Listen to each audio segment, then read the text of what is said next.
Salut, je m'appelle Jimmy et j'ai 20 ans. Pour ceux qui me connaissent déjà et qui ont déjà suivi cette chaîne YouTube depuis un petit moment, vous le savez, je travaille dans une société française d'aéronautique qui me paye relativement bien et c'est ce qu'on va découvrir dans cette vidéo. En tant qu'ouvrier qualifié, j'arrive à investir 700 € par mois. Et dans cette vidéo, je vais te montrer exactement comment je gère mon argent, mes dépenses, mes investissements et surtout pourquoi je fais tout comme je fais maintenant. Donc si tu as envie d'apprendre à mieux gérer ton argent et que tu es curieux de savoir comment moi, personnellement, à 20 ans, avec mon salaire relativement modeste, j'arrive à investir 700 par mois et comment je le fais, reste bien jusqu'à la fin de cette vidéo parce qu'elle pourrait probablement te surprendre. Bon, déjà commençons par le commencement. Ok, c'est bien Jimmy, tu travailles dans une industrie aéronautique, mais combien tu gagnes? Parce que si tu gagnes 1005 ou 4000, c'est pas exactement pareil pour investir 700 € par mois. Pour faire simple, mon salaire oscille relativement fréquemment entre 1900 € net par mois et 2300 € net par mois. Ça va parfois dépendre de mes primes d'équipe par exemple, primes de nuit, primes d'insalubrité, ça va aussi dépendre de mes heures sup, mais je base toujours mes investissements et mes dépenses sur mon revenu minimum que j'ai touché, qui est aux alentours des 1950 par mois. Donc vous voyez déjà, on n'est pas sur un salaire mirobolant, on est sur un salaire relativement honnête de quelqu'un de la classe moyenne, entre 1009 et 2200 par mois, on a le salaire médian français, parce qu'il me semble qu'il est aux alentours des 1950 € net par mois, quelque chose comme ça. Donc cette vidéo est parfaitement adaptée pour quelqu'un finalement de la classe moyenne qui gagne relativement bien sa vie, un jeune par exemple qui vient de travailler, quelqu'un qui est déjà en place et qui commence un petit peu à prendre des augmentations, etc. Au niveau des dépenses, ok, c'est là qu'on rentre dans le vif du sujet finalement, c'est là que ça vous intéresse. Comment j'arrive à épargner 700 sur 1900 tout en pouvant vivre une vie épanouie, parce que le truc c'est ça aussi, c'est que je vis une vie épanouie finalement. Et comment je fais? Tu vas voir ça tout de suite. Donc je te bascule sur mon, finalement, notion, voilà, mon notion qui traque un petit peu mes dépenses, et tu vas voir que en ce moment, il y en a relativement pas mal, hein. On est sur un loyer de 405 € par mois, tout simplement parce que j'ai 20 ans, moi qu'est-ce qu'il me faut? Il me faut une garçonnière finalement, il me faut un repère à la Batman, tu vois, il me faut un endroit où je peux bosser, où je peux dormir, où je peux récupérer, ok, donc un studio, ça fait toujours l'affaire. Je travaille dans une grande ville française, que tu connais certainement, hein, Toulouse, et oui, on parle d'aéronautique, donc Toulouse évidemment. Au niveau de mes dépenses, donc le loyer, qui représente la grosse partie de mes dépenses, on a un abonnement de téléphone, Pritel, bon, ça vaut ce que ça vaut, à 10 € par mois. On a évidemment l'assurance voiture, parce qu'il faut bien pouvoir aller au travail tout simplement, donc l'assurance voiture aux alentours des 76 € par mois, elle était à 96 € par mois il y a encore un an, parce que je suis jeune permis, donc tous les ans je commence à perdre un petit peu de mensualité d'assurance voiture. Donc tu vois, on est passé de 96 à 76, ce qui est cool, et l'année prochaine on va passer à 55, donc encore une augmentation finalement, et un peu une libération de mon pouvoir d'achat. Au niveau des abonnements, on a aussi Basic Fit, et ouais, tout simplement, parce que il faut aller à la salle, il faut entretenir la muscu, tu vois, il faut entretenir son corps, il faut entretenir finalement aussi sa paix intérieure, tu vois, faire du sport, les gars, c'est cool, surtout quand il va avec des potes. Donc 30 € Basic Fit, je trouve que c'est un essentiel, c'est cool, il faut pouvoir dépenser dans ces choses-là finalement. On a aussi 44 € de facture d'électricité, et ouais, ça se paye pas tout seul, hein, le chauffage, tout ça, tu connais, hein, finalement, je vais pas t'apprendre la vie. On a aussi 23 € de dépenses dans ChatGPT Premium. Alors ça, c'est une dépense qui se discute, moi avec ma chaîne YouTube, avec mes contenus sur TikTok, Instagram, etc. Mon utilisation très fréquente de ChatGPT, que ce soit sur mes investissements, sur des projections long terme, sur des réflexions, etc. J'ai considéré que ChatGPT c'était clairement un bon investissement pour 23 € par mois. Encore une fois, ça se discute. Tu sais quoi, tu peux même lâcher en commentaire si oui ou non t'as ChatGPT Premium, parce qu'en fait, je ne sais pas si je suis une des rares personnes à payer le Premium, ou si finalement c'est assez commun, parce qu'on a vraiment envie d'avoir l'outil à son plein potentiel une fois qu'on a goûté à ChatGPT. Donc tu vois, en temps normal, j'ai 588 € de dépenses mensuelles. Ce qui, sur un salaire de 1900 et quelques, 2000 et quelques, ça reste honnête. On est sur du 25-30% qui part en charge fixe. Sauf que, en ce moment, il se passe un truc intéressant, hein, et oui, tu connais, on paye des impôts. Et oui, on paye des impôts, évidemment. Et malheureusement, j'ai pas eu de prélèvement à la source l'année précédente, donc j'ai entre guillemets un rattrapage, il faut que je paye mes impôts. Et j'ai à peu près, il me semble, 700 € d'impôts à payer cette année, donc ça a été divisé en 4 mois. parce que j'ai déjà payé 220, un truc comme ça, bref. Et du coup ça a été divisé en 4 mois, et là du coup jusqu'à décembre 2025, je vais payer aussi 136 € d'impôts tous les mois. Du coup ça fait que là sur ces 4 derniers mois de l'année, on est à une dépense de charge fixe réelle à 724 € par mois. Et tu vas même voir que plus bas, j'ai mis une approximation de ma dépense en essence finalement, en carburant par mois. On serait aux alentours des 100 €. Donc si on cumule tout, on serait même aux alentours des 824 € de charge fixe par mois. Et c'est là que tu te dis, mais c'est pas possible, comment il fait pour investir 700 par mois? Je comprends, sache que je comprends. Mais tu vas voir, c'est très intéressant. Soyons réalistes, il faut noter que là, je vais pas faire le mec avec vous.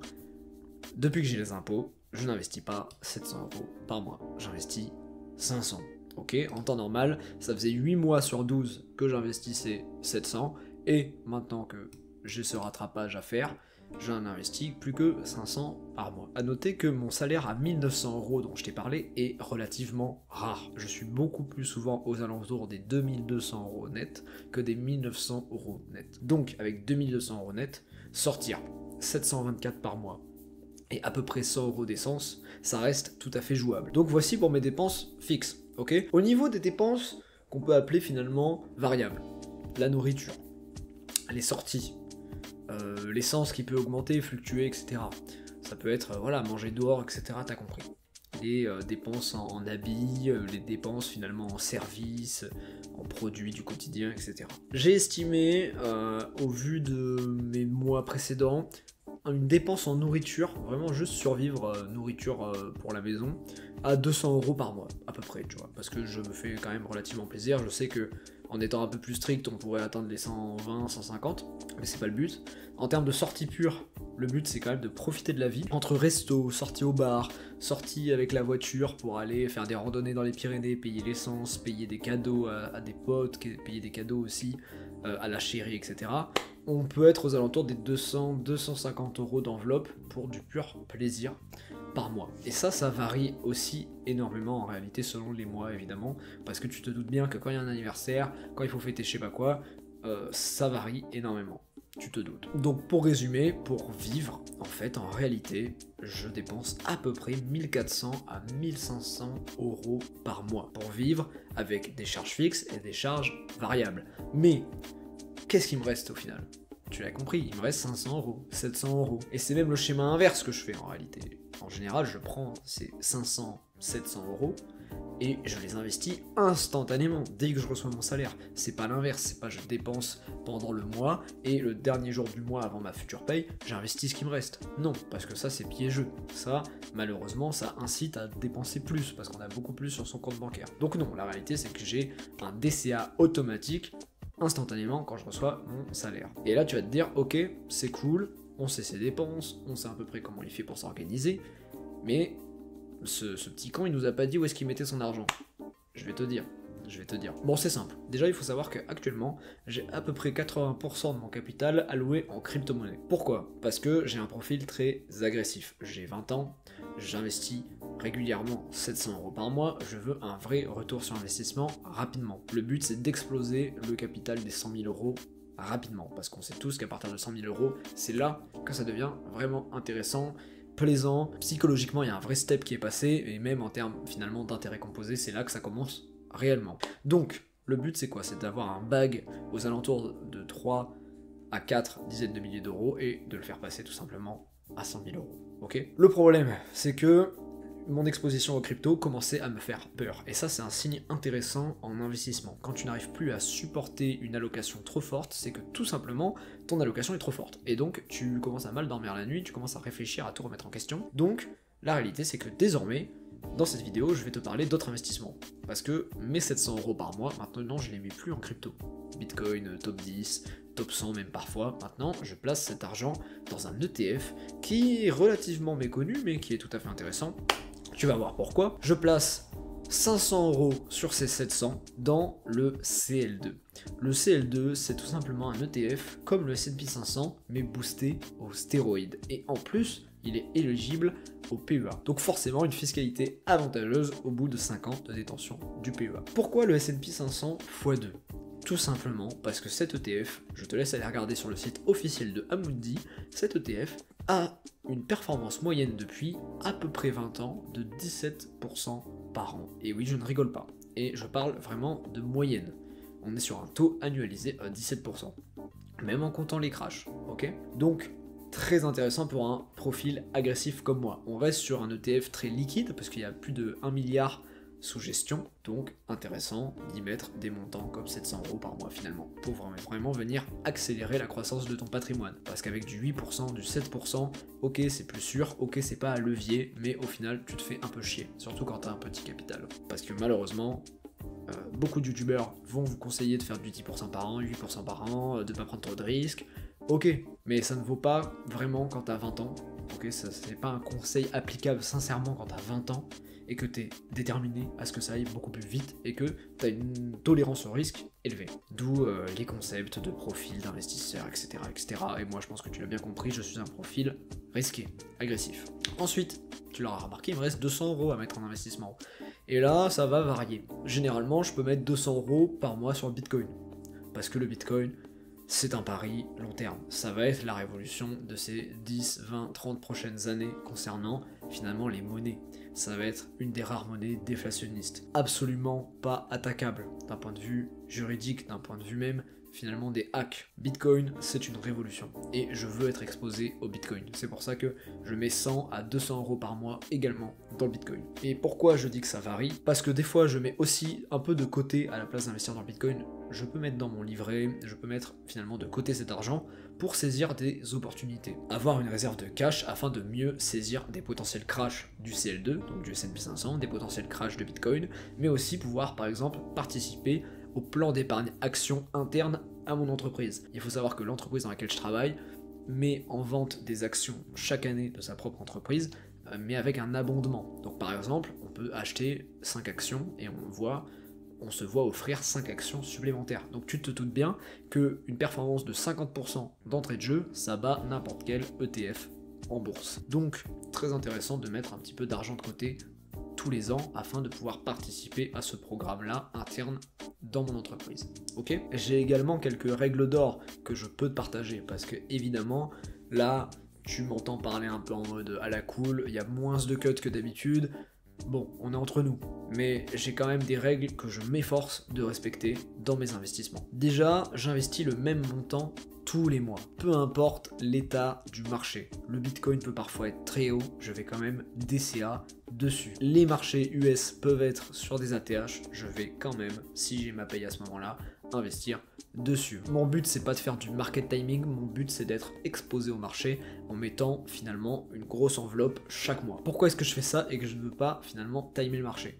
Tout simplement parce que j'ai décidé de mettre mon temps et mon énergie ailleurs, dans cette chaîne YouTube par exemple, sur mes réseaux sociaux, TikTok, Instagram, dans mon corps, en allant au sport, dans mes amis, dans ma vie sociale. Le but de l'investissement long terme en DCA, c'est pas forcément de devenir riche. Ça, malheureusement, en bourse, ça prend des années et des années. Et celui qui va venir te dire le contraire, ça pue.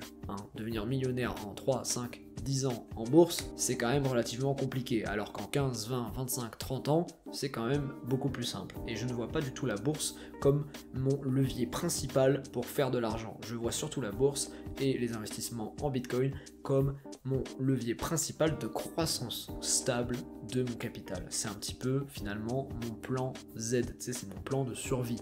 Tu vois, si tu as un objectif dans la vie, eh ben, il faut un plan B qui lui marche à tous les coups. Et ben c'est un petit peu ça, ma vision de la bourse et de l'investissement. C'est rarement comme ça qu'on fait des fortunes, mais en tout cas, c'est sûr, ok? C'est ça l'avantage de la bourse, ça fait 100 ans et quelques que le S&P 500 existe.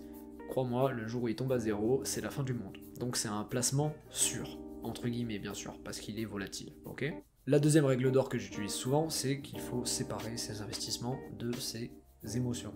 Et oui, évidemment. Le Bitcoin, comme je te l'ai dit, parfois il monte, il monte, il monte, il ne s'arrête plus. Et t'as tôt fait de vouloir rentrer dedans à toute berzingue, de vendre des positions en bourse pour finalement réinjecter. Il faut pas écouter ses émotions, il faut pas FOMO. Quand les marchés sont très hauts et que ça fait peur, pareil, inversement, si le S&P 500 est haut et que j'arrête pas de voir des miniatures de mecs qui disent qu'il va chuter, qu'il va chuter, qu'il va chuter, la prochaine grande récession arrive, tant pis, je continue d'investir et de faire mon DCA. Le but, encore une fois, c'est pas forcément de timer le marché, ni d'écouter mes émotions d'être humain faillible. Et ensuite, ma troisième règle d'or, c'est peut-être la plus importante pour tous ceux qui regardent cette vidéo, c'est que, ok, j'investis beaucoup, à peu près 30 à 35% de mon salaire, mais ce n'est pas pour autant que je suis frustré, ce n'est pas pour autant que j'ai une vie de merde. Ok, parce qu'on peut souvent voir ça sur les réseaux, un mec qui épargne, c'est un mec qui profite pas de la vie. Les gars, bien au contraire, vous inquiétez pas, vous pouvez largement épargner, avoir une vraie satisfaction personnelle de savoir que vous êtes en train de sécuriser votre avenir, tout en dépensant pile là où il faut, quand il faut. Les sorties au bar, faire plaisir à ses proches, à sa famille, à sa copine, c'est pas ça le souci, ok? Donc surtout, ne vous frustrez jamais, parce que à partir du moment où vous allez vous frustrer, vous allez vraiment nourrir un dégoût de l'investissement et vous allez vous cramer les ailes, voire tout arrêter. Donc en permanence, avec mes investissements, avec mon salaire, je respecte ces 3 règles d'or. Comme je te l'ai dit, l'objectif ce n'est pas d'être millionnaire à 25 ans, c'est d'avoir une stratégie, une vision long terme et une discipline. Parce que le vrai luxe, c'est de savoir que chaque mois, peu importe ce que tu fais, ton argent est là en back-end pour travailler pour toi. Commente la phrase « Mon loyer est de » le montant en euros, 400, 500, 600, 700, en commentaire pour me montrer que t'es bien avec moi jusqu'à la fin de cette vidéo et pour me soutenir,